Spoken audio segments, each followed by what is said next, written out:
The 2010 volleyball season was one for the history books at Purdue.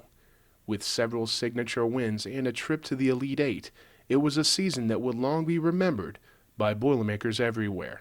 But for All-America setter Jacqueline Hart, it's a year that will be remembered for what was happening off the court more than the action on it. It's hard not to think about the whole time period. Unfortunately, it sort of seemed along the way that there was always an extreme high followed by a low. You know, we had just beat Penn State, and that night I found out that my dad was diagnosed. And then it sort of just, it went hand in hand along the rest of the way. Jacqueline's father, Bill, was diagnosed with terminal cancer and given just a few months to live. It was a diagnosis that put the season into perspective and became a rallying point for Hart and her teammates. I really don't, looking back on it, I don't know how I made it through. But with the support of the team and the coaches and the whole athletic staff, it made it really easy. Everybody came together and it was just a great help. I couldn't have asked for anything better. I had gone home and come back for the game against Michigan, and the team had come up with the idea of the hearts, and they had hearts for our, active ankles and everything. And then I could just really tell that they were behind me, and something changed within our team. I feel like right then, it was definitely just a different environment. It's hard to explain. The support Jacqueline got from her teammates helped her through. It would be revisited a few weeks later when cancer once again rocked the program. We're getting ready to go to Texas to play in the regional, and we get a phone call. John and I got a phone call from my brother that said, hey, we're taking Mom to the hospital. Next day we found out that she'd been diagnosed with pancreatic cancer, and the next day, it's like she may not last the rest of the week.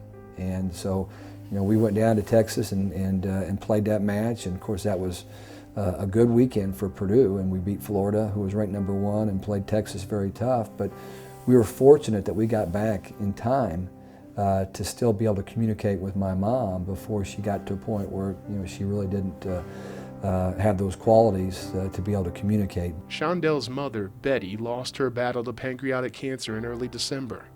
It's a loss that is always with the coach, and it made the fight against the disease very personal. My mother was fine one week and she was gone the next. And it's just amazing how anything can happen that fast. You hear of accidents taking people's lives, but when cancer comes in 1 week, takes your mom, who was otherwise very healthy, away from you, it gets your attention. This weekend, the Boilermakers will take to the court with that battle in mind. Saturday night's match against Minnesota will be the Dig for a Cure match, with the team wearing pink on the court. They will also be collecting food in a Cans for Cancer initiative. Raising awareness and some funds may be a small victory, but the team knows in this battle, every victory counts. It means that somebody else can maybe have a better chance of beating the odds. Someone else can have a chance at extending their life.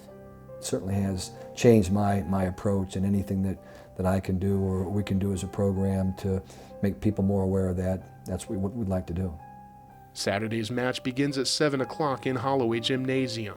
For more information, go to PurdueSports.com. For Boilermaker All Access, I'm Corey Paul.